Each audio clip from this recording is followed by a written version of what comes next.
Chapter 28. When I say I'm in love, you best believe I'm in LUV, the Shangri-Las. I was a goner. That's all she wrote. That's all, folks. Johnny Ray was in LUV. Now, I'm not the kind of guy who falls in love all the time. Like Snooky, for instance, who, were he to be perfectly honest, would have to admit that he falls madly but hopelessly in love once a month, like a Menzies. True, I do tend to fall in lust 2 or 3 times a day, and as I've mentioned, I'm prone to temporary spasms of galloping romanticism following just about any satisfactory sexual experience, and I've already admitted to humming a few bars of Chapel of Love while Louis washed the breakfast dishes on that sunshiny Saturday morning I formally met one Mr. Keith Keller. But as to falling in love, I've had up to that point in what I can say only snickeringly refer to as my adult life, fallen in love, but really head over teacup, fall down, go boom in love exactly once before when, no, I think I'll save that story. Anyways, I've been in love and I knew good and well what it felt like an itching in my heart, like a heat wave, like I can't do nothing but love, babe, 8 days a week, like nothing else. And this was it. I explained this to Snooky over my third breakfast in less than 15 hours, shortly after 3 o'clock that afternoon. Snooks and I were sprawled over our usual corner booth at Tippy's. Snooks was making short work of a spaghetti chili size with a side of raw sliced onions, alternating bites with gulps of black coffee and long drags on a Benson and Hedges light. I was having the usual: 3 eggs over medium, bacon very crispy, whole wheat toast, and doing my level best to avoid Snooky's cigarette smoke, which was following me like a homing missile. It's the real thing, Snooks. I can feel it in my heart, in my bones, in my anus. And please, could you blow that cancer elsewhere? I'm sorry, it seems like you. Snooky waved at the dense cloud of smoke encircling his head and slurped at a string of pasta with audible gusto. God, I'm hungry. I haven't eaten a bite since yesterday. Where is my Mary? I could stand a warm-up on the cold coffee. Snooky and I loved Tippy's. It was our place. We'd been sitting at that same corner booth at least once a week since time began. If someone happened to be borrowing it when we arrived, we'd wait.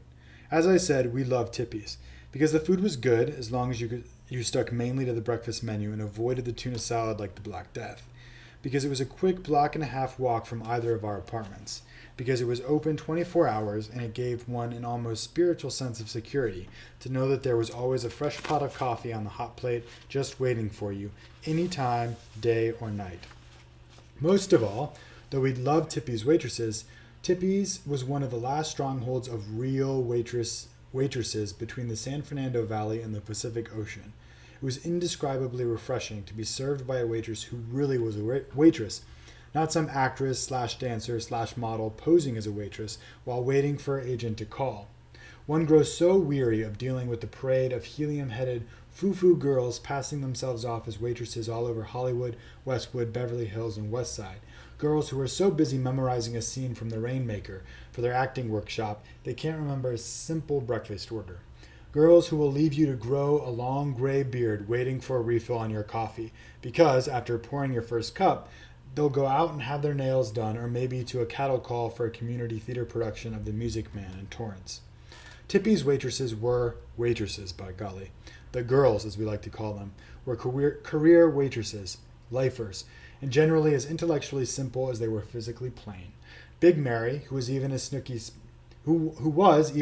spoke, filling his coffee cup, was huge, unkempt Guernsey cow of a woman with pockmarked skin and fingernails seemingly gnawed to the quick, but with a disposition as warm and sweet as Snooky's coffee.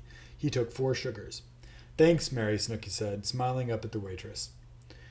How you boys doing today, Mary asked, refilling my cup to the brim, without looking and without spilling a drop. Big Mary was from Houston originally, and everything she said sounded like a song by Tammy Wynette.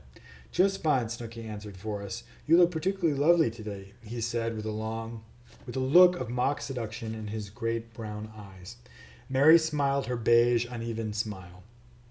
Get out of here, she slapped Snooky a playful smack on the shoulder before lumbering away, giggling girlishly to herself.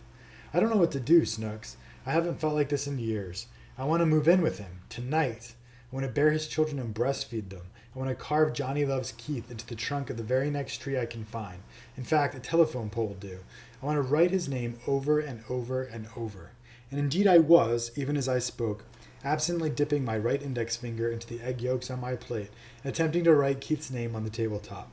I caught myself in the middle of a rather sloppy, sticky yellow E and quickly popped my fingertip back into my mouth and sucked it clean. Oh, Snooky, I'm a wreck, a total loss, DOA. I mean it, dig it. This guy just happens to be about the most beautiful thing I've ever set my eyes upon. Like, did you ever see a dream walking? Like everything I long for as a child except stardom, of course. So naturally, one fine Saturday night, he breezes into Sawyer's with his woman of the week and decides he wants me as a refreshing change of pace, takes me home and fucks me senseless, and makes me feel more magically delicious than a box of Lucky Charms. And I fall in love, splat. You're right, Snooky deadpanned. Your life is definitely over. You don't understand, Snooks. I didn't want to fall in love, for crying out loud, not with a 200-pound former football jock with a girlfriend. I just wanted to fuck a real-life fantasy for once in my life, quick and painless. So what's about falling in love? There are more serious diseases to contract than that. Oh no, Snooky, you couldn't be more wrong. Falling in love is the nation's #1 crippler of young adults, and I, Johnny Ray Rousseau, am this year's poster child. I absently crushed an isosceles triangle of toast into fine crumbs. I just don't have time to be in love, Snooky. I've got a bone-crushing day job, and what I'm trying to pass off is a show business career. And frankly, my dear, there just isn't enough of me to go around. Besides which, I stared past Snooky's right earlobe into space, talking at least as much to myself as to Snooks. Besides which, if he doesn't love me too, I'll probably take poison. In the immortal words of Carly Simon, I haven't got time for the pain.